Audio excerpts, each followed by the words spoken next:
listening to the best of the Martha Zoller Show.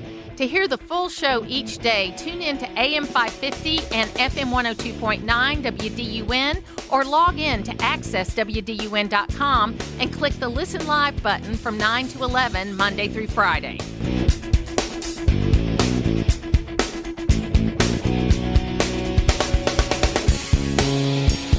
Today, I've got the opportunity to talk to someone who is running for district attorney, and Shiv Sachdeva is with us today, and he has worked in the district attorney's office for a number of years, and now he's stepping out and running. Shiv, welcome to the program. Thank you, Martha. I appreciate you having me. So, first of all, tell folks a little bit about you.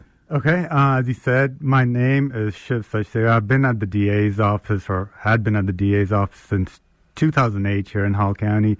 So been a prosecutor for 20 years, been a prosecutor specifically in Hall and Dawson counties, which is our circuit, the Northeastern Judicial Circuit, for the past 18 years. I went to UGA for undergrad, went to UGA Law School, so I'm a double dog, have been a lifelong prosecutor. That's what I've done. I'm a prosecutor.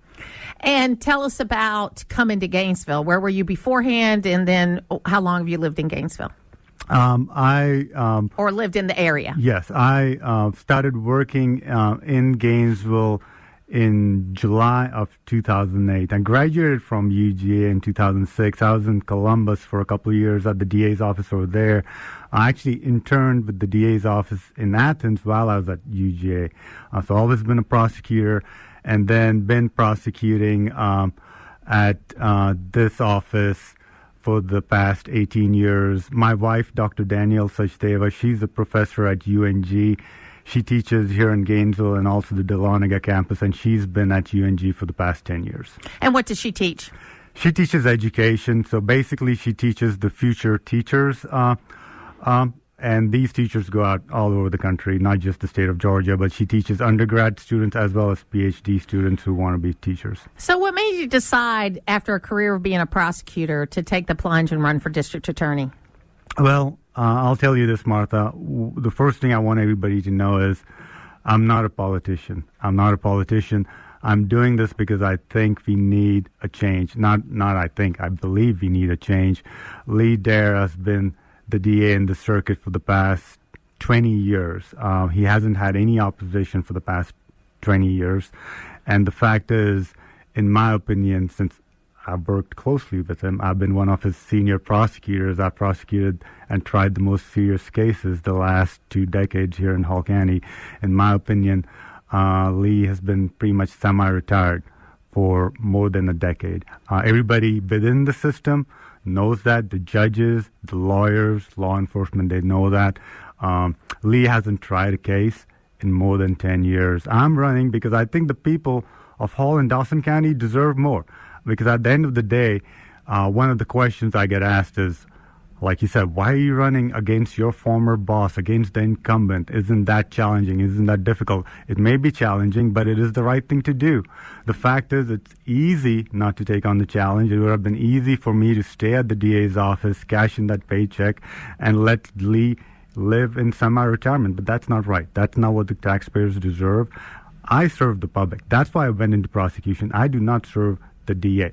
My job is to serve the public, and people who don't run against the incumbent, even though they know that he isn't doing what he's supposed to do, they're misguided. There's some sort of misguided loyalty, because everybody who's in public service here serves the public. They don't serve the position. And that's why I'm running for district attorney, because this county, this circuit, this includes Dawson and Hall County, deserves a DA who's active, deserves the DA who earns the taxpayer's check. So I guess you have a philosophy that you're going to implement if you're district attorney about how cases should be run and how the office should be run. So just give us kind of what your philosophy is if you're elected to district attorney. My philosophy, Martha, is that the DA should lead from the front. A DA is not a position. It's not an administrative position. It's not someone who's going to be sitting behind the desk. So when I'm elected, my goal is to be in the front lines, trying the most serious cases. Like I said, the incumbent right now hasn't been in a jury trial in more than a decade. That's astonishing to me. You're the top guy. You're the lead prosecutor of the whole circuit, and you haven't stepped foot in the courtroom to try a jury trial, not even the most serious cases, in more than a decade. So my goal, my philosophy, when I become DA would be to lead from the front, to try the most serious cases, and to work with law enforcement to not only be reactive, but be proactive. One of the issues, one of the biggest reasons that I'm running is because of the crime rate in Hall County. It is through the roof. We've seen, anybody who watches, reads, or listens to the news has seen the amount of violent crimes that we've had in the past few years. And it's not a coincidence that the crime has escalated while our DA has gone into semi-retirement. That's not a coincidence. There's a big reason for that. And one of the things that I'll do when I become DA is work with law enforcement before cases actually reach the courtroom. We have to be proactive. We have to have community outreach. We have to work with our law enforcement agents and our agencies to make sure that we reduce the rate of crime in the circuit. It is really concerning to me that people now call Gainesville mini Atlanta. We don't want to be Atlanta. We don't want to be Fulton County. It's a tipping point, and I couldn't just stay in my position and let this go on for 4 more years, because at that point it'd be too late. It is already at a critical point where we are at. Drug trafficking, murders, violent crimes, it is at an all-time high in Hall County. And something needs to be done, and that's why I'm running. And so you say the district attorney works with law enforcement. So how does that work? Because I think a lot of people, what they know about a district attorney's office is what they see on television. I mean, Sure. And my husband and I are just as guilty of watching true crime at night. We love them. People love watching that kind of thing. What should the relationship be like, in your opinion? The relationship with law enforcement should be where law enforcement will call up the DA's office immediately when there's a major crime. It's not, hey, law enforcement comes in when the case has reached the DA's office, when someone's been arrested. Law enforcement, the relationship should be so strong with the DA's office that if there's a major crime like a homicide, law enforcement calls up the DA's office and says, hey, district attorney, we've just had a homicide. We have questions about the appropriate charges, how to investigate this case, how to handle the situation. Can you come down here and help us deal with this situation, or can you at least answer our questions on the phone? That's the relationship we need to have with law enforcement. Right now, the DA's office does not have that relationship. I think the DA's office's relationship with law enforcement, whether it's the Gainesville Police Department or the Sheriff's Office or all the other agencies that we work with, is at an all-time low. They don't trust the district attorney. You know why? Because he has no credibility. Why doesn't he have credibility? Because he's not in the courtroom, showing that he can still get the job done. And if you can't show our law enforcement brothers and sisters that you can get the job done, they don't trust you. And so right now, Lee Dara isn't getting those calls. One of the things that he mentioned when we had the unfortunate, just incredible tragedy with Jason Hughes, right? One of the things he mentioned, one of his excuses was, hey, when the kid was charged with vehicular homicide, his excuse to the paper was, I didn't bring this charge. Law enforcement did. My question is, why didn't law enforcement call you? That shows you the relationship they have with the DA's office. You've been district attorney for 20 years, and when you get that kind of situation where there are clearly questions, a loved member of the community has passed away, there are kids involved, clearly it's a situation where law enforcement needs guidance. He wasn't available. And he uses that as an excuse to throw law enforcement under the bus rather than thinking about why don't I have the relationship with law enforcement for them to call me and ask me, what's the appropriate charge? Once again, that's an example of the DA's office being reactive. And then weeks later, when all of these families have been traumatized, he decides to dismiss the charge. Well, if he had a better relationship with law enforcement, maybe those charges wouldn't have been brought in the first place because they would have reached out to him. And that's a perfect example of what I will change. We'll have a much stronger relationship with law enforcement. We won't be reactive. We will be proactive. We're talking to Shiv Sachdeva today. He is running for district attorney. Shiv, you said that, you're not a politician, but now you've got to get the 0 to 60 kind of campaign going. What should people expect from you in your campaign, and how can they help you? Okay. Thank you for asking that question, Martha. You're right. Like I said, I'm not a politician. I'm a prosecutor, and the DA's position requires a prosecutor, not a politician. And I think the people want that. And my job right now, as far as the campaign is concerned, is to spread the message. And the way we are going to do that, one, is going to be through social media. I have a social media team, so we're going to be, they're going to be getting this message through Facebook channels, YouTube, Instagram, all the social media that you can think of. We're obviously going to do the traditional things. We're going to be sending out mailings to all the Republican base, the people that we know vote in the primaries, who are active, who don't just vote in the general election, people who are actually engaged. So we're going to be reaching out to them with the traditional means, the signs. You'll see the signs on the roadway, things of that nature. And I also will use platforms like yours. That's why I'm so appreciative that you have me on this show, because the fact is, and this is the sad reality, I think the people of Hall County and Dawson County agree with me. I think the people don't want a career politician. They want an actual prosecutor in the DA's position. There may be other positions where it's okay to be a career politician, not in this position. And people are just sick and tired of that. We've already seen that in Hall County. We've seen the past couple of years. People are sick and tired of that. People want change. People are done with career politicians who are just there to cash the taxpayer's check and not do anything. And people want change. And my responsibility right now is I want them to know what's happening. It's to spread the message, and that's going to be through social media channels and some more traditional means, like sending out mailings. And my website is going to be up by the end of the week. It's voteshiv.org. My first name is Shiv, S-H-I-V. So voteshiv.org. People can get on there. They'll get a whole bunch more information on there, and they'll have means to help with the campaign, whether it's through donations or volunteering, with going door to door to spread the message. Having said that, I want people to know that I'm not a career politician, which means I'm not just asking people to do, I'm doing it myself. I have put my career on the line for this because I believe in this. I had a 20-year job as a prosecutor. I put that career on the line for this. I'm taking a substantial risk. And I'm not just asking people to fund the campaign. I am funding the campaign myself. I'm going to be using my retirement funds to do that. Very few people do that. And you know why? Because I truly believe in this campaign. I'm not just going to talk the talk. I'm going to walk the walk. I'm not going to ask people to do stuff that I'm not doing myself. And the other thing that I'm counting on, I'm hoping that people will see the risk that I'm taking, the courage that I'm showing, and that inspires them to speak up. Because, Martha, everybody in the court system right now knows what I'm saying is true. Everybody knows that Lee Dara hasn't been active for years now, that he should have probably retired years ago.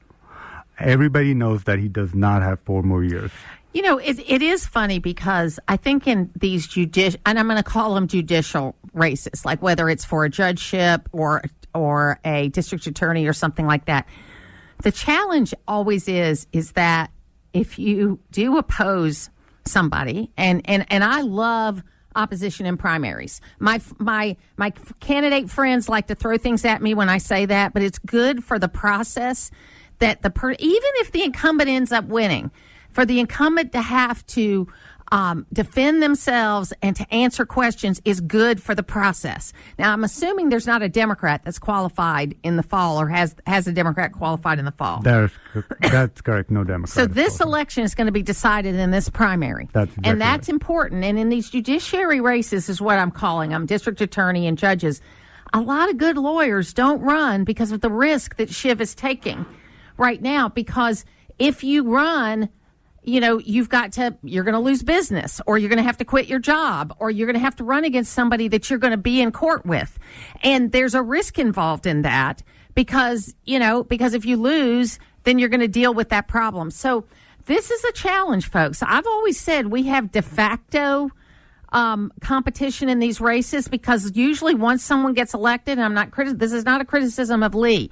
What it is saying that after that, almost nobody ever runs against you because they're afraid of what the risk is to their own career. That is exactly right, Martha, and I appreciate you educating your listeners about that. That's exactly right.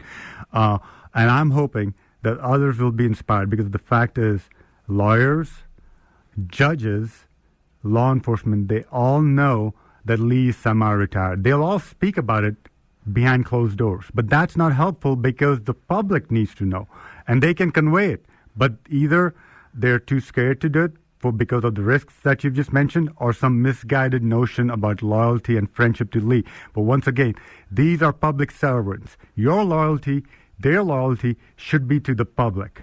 They're not here to serve Lee Dare or the incumbent. They're here to serve the public. And if they know that Lee isn't being active, he's not showing up to meetings, he's basically semi-retired, it is their responsibility and obligation to convey that to the public if they're true public servants. They can't think about, hey, the first thing that they think about shouldn't be, how's this going to affect me? It should be, does the public need to know the truth? And the answer is yes. So I'm hopeful that me taking this risk on, and their risk will be minor compared to what I'm putting on the line.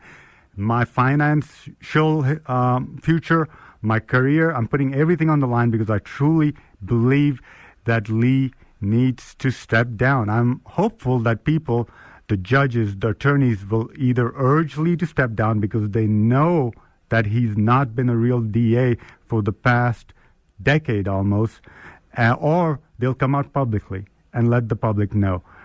Just as a small example, but this is huge, to convey this point, this is no different than, you remember the last big national presidential debate where Biden was involved? Yes. The whole world saw how he wasn't fit to run.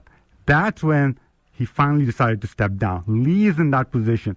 The people in the know that he is not fit at all. Voting for Lee would be voting for having no DA for the next 4 years, because there'll be no one running that ship. And people don't know that. But people who have influence, the judges, the lawyers, law enforcement, I hope they speak out, because the people deserve to know that Lee is in no position to run that office. So what kind of response have you gotten from the people you work with? The people that I used to work with, some of them are supportive, and a lot of them are just too scared, right? Think about their position. Lee directly controls their jobs. They have a more tenuous position than the others involved in our system. Absolutely. Shiv Sachdeva, thank you so much for being with us today. Give us that website again and how people can help you. Yes, thank you, Martha. The website is vote, V-O-T-E, Shiv, S-H-I-V, .org. It should be up by the end of the week. Please go on there, donate if you can. If you can volunteer, please do so. There'll be a message board on there. You can send me messages. You can contact me through the website. You're doing the right thing. I know the people want change, so I appreciate all your help. Putting the talk in news talk. It's the Martha Zoller Show on AM 550 and FM 102.9 WDUN. Welcome back to the Martha Zoller Show. It's always great to speak with people that I met in Israel in November. Nitzan Nuriel is a retired brigadier general for the Israeli Defense Forces, and he gave us a very frank briefing on what happened in October of 2023. A lot has happened in the last 2 weeks. And I wanted to just, if you could tell folks first a little bit about you and then what your life is like today. Thanks for having me. I'm 66 years old, still in reserve duty as the deputy commander of the Israeli Special Forces. We are living up in the north, so we are facing alert from time to time, as well as a siren that puts us into the shelters. But generally speaking, it's not busy like in the center of Tel Aviv or along the borderline up in the north. And yet, the people still very much concerned. People still don't really understand how long it's going to take us. And from time to time, I keep telling them, you need patience. It's not going to be end tomorrow morning. It will take time. And by the end, we need to ask ourselves, what is the end state from the Israeli perspective? And we're probably going to speak about it as well. And I do think that obviously Iran has been behind most of the bad actor work in the world for the last 47 years. I mean, if you look at the list of dozens of terrorist attacks that have happened since the beginning of this particular Iranian regime, there's been some Iranian involvement in almost every one. Do you think that, one, do Israelis understand that? Is your communication well? And do you think the world really understands that? Martha, let's face it, the Iranian regime was established in 79 in order to achieve two main goals, not really connected to the state of Israel. Much, much above it, the first goal is to control the Muslim world from the religious point of view. The Shiite regime want to make sure that the Muslim world will be under the Shiite influence rather than the Sunnis influence. This is number one. Number two, they want to change the structure of the Muslim society. Along the years, based on the conflict between the Sunnis and the Shiites, the Sunnis won. So if you were part of the Shiites, any place on earth, you were in the lowest level of the Muslim society, and they want to change it. Those are two main and big goals. Very limited connection in the state of Israel. And if you follow the years, you will see that every 5 years, they took control on another Sunni state. They start with Lebanon, then Syria, then Iraq, then Yemen, and next online, supposed to be Jordan. That was the master plan of the Iranians since 79. And they had a plan using Israel as an excuse, and yet we could not take the chance to destroy the state of Israel. So as a concept, they tried to control our borders by Hezbollah in Lebanon, by the Shiite militias in Syria, by Hamas and the Islamic Jihad in Gaza Strip. And as I said, Jordan was next online. Having, let's call them proxies along the Israeli borders with large fire capabilities, they truly believe that they can destroy the state of Israel. The master plan was, since 2015, we need 10 years.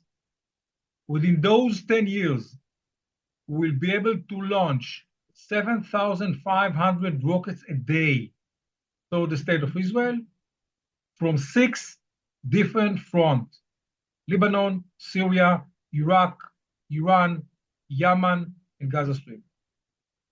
And they believe if you can add into it 4 fronts, which you can launch a ground attack: Lebanon, Syria, Iraq through Jordan, and Gaza Strip, that will be the beginning of destroying the state of Israel.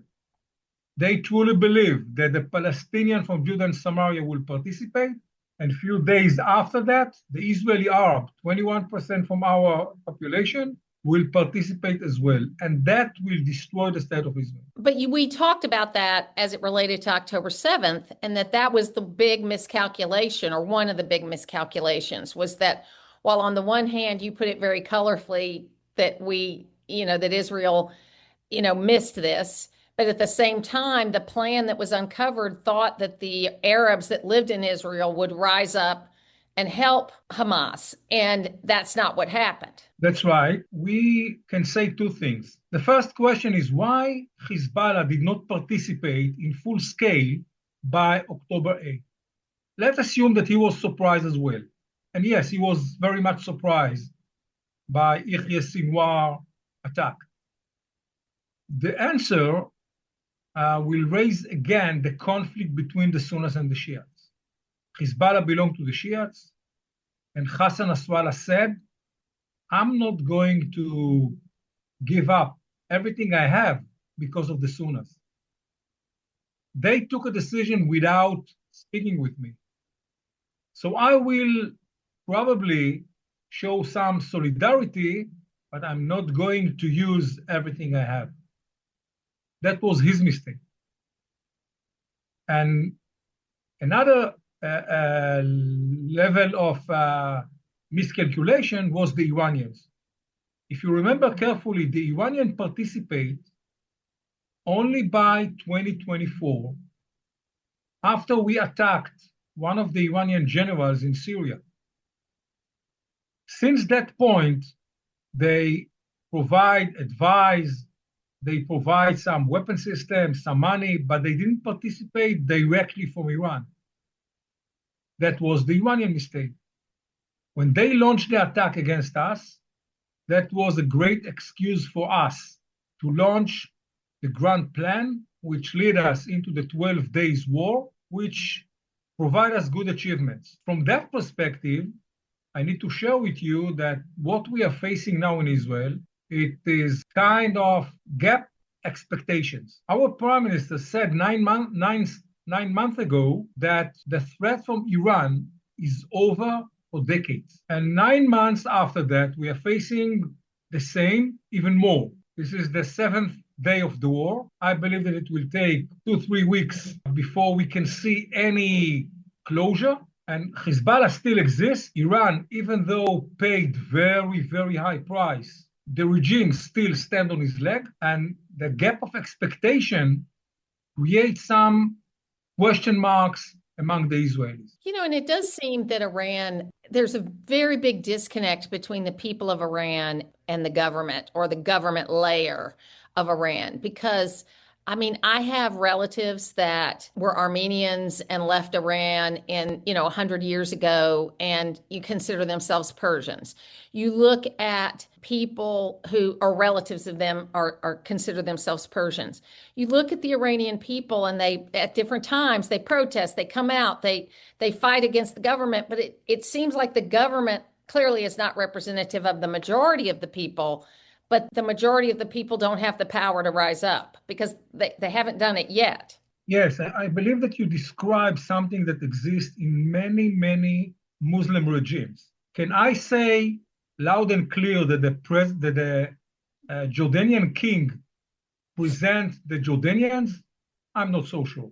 Right. Can I say that the president of Egypt, Assisi, presents the overall Egyptian atmosphere on the streets? I'm not so sure. So this is something that you can see in many Muslim regimes. And yes, the people of Iran, I believe that they are still waiting to the green light move forward. And if I can describe the next week, I may say the following. We hopefully see 3 major efforts. One by the armed militias in Iran, the Kurds, the Sunnis, right, as well as the Baluchis.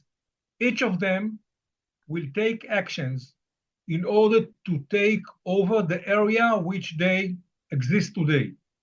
They're not going to drive through Tehran. They are going to do everything needed in their local areas. Number 2, we will see the Iranian official military forces, 3-4 brigade, are moving forward in order to take over Tehran. And last but not least, we'll see the people of Iran are again going out. They are waiting to kind of a green light.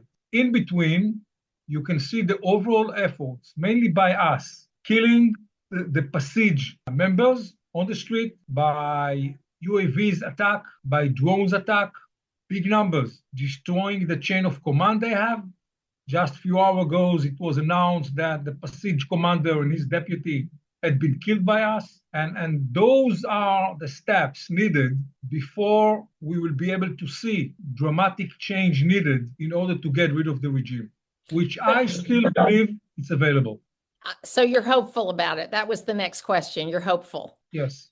So how is your family doing right now? I have a son that is still in the military. He's a major, so he's in duty. They have their own missions. Obviously, his wife and his daughter, 1 year old, are moving from one place to another because they don't have a shelter in their house. So right now they are in my daughter-in-law parents' house. During weekends, they are coming to us, and they are kind of refugees in their own state. It's not simple. It's not easy, especially with a very young daughter, as I said, 1 year old. My wife, she is under the title of necessary position. So she's working in the community and provides support to the elderly people. I'm in my reserve duty. I'm just after a night shift in my post command, and I'll be back by the evening. And we are trying to manage. As I said, I truly believe that it will take time. So in my trip to Israel in November, I think there were, a couple of things that weighed the most on me and made the biggest impression. Was one, everybody, whether it was someone your age, which we're the same age, we're both 66, whether it was a young man who'd already served and he had an injury, but he was still serving, he found a way to serve. Everybody had this same story of, I got my go bag together, I got my bag together when I heard about October 7th, and I went to my station. And that was impressive to me. Because while I don't know that we need to go back to the draft in the United States, I do think that we were a better country when up until the mid 70s, every man, and I think women should serve too, but at that time, if you went to the university and in America, you did at least 2 years of ROTC during that period of time. You did at least 2 years of training on how to serve your country. And I understand a volunteer army. We don't need 10 million man armies anymore. I understand all of that. But I think the country was more cohesive when we did that. And so that was one thing I took away. And then the other thing was just how well everyone got along together. I mean, we talked to Jews, to Arabs, to people that were, of all different backgrounds.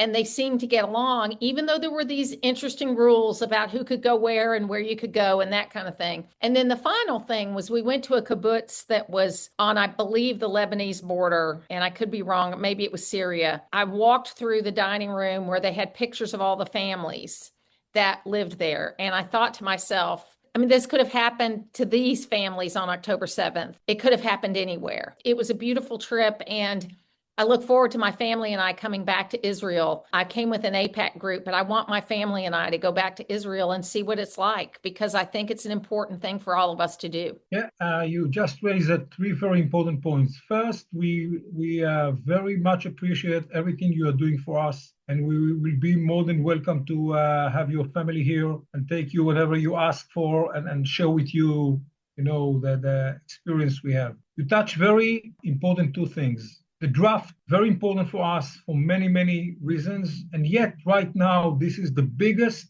debate among the Israeli politicians and among the Israeli society. Because if you look into the map and see all the Israeli Defense Forces activities, trying to hold the yellow line in Gaza, increase the troops all over the Israeli borders, Jordan and Egypt, having a buffer zone inside Syria, fighting inside Lebanon. By the end, we don't have enough soldiers. So we use the reservists. And I believe that I've told you that there are some limitations, how many days a year someone can keep doing while he's trying to develop his business and to live with his family. I'm not a good example. I'm since October 7th after something like 620 reserve days. But my kids are old enough. My wife studied how to live with a donkey like me. And my businesses are not large, so I can manage both. But someone around 28, 35, two small kids, just started his businesses, cannot manage those two tasks. And yet the politicians are a bit far. So it will stay a huge challenge for us, keeping the state of Israel safe and at the same time to stay lack of manpower. I think for me, I'm a Christian woman, and on October 7th, I couldn't believe what I saw, because I lived in a world where I thought anti-Semitism was a thing of the past. And this isn't even anti-Semitism, the attack that happened. It was barbarism. It was worse than that.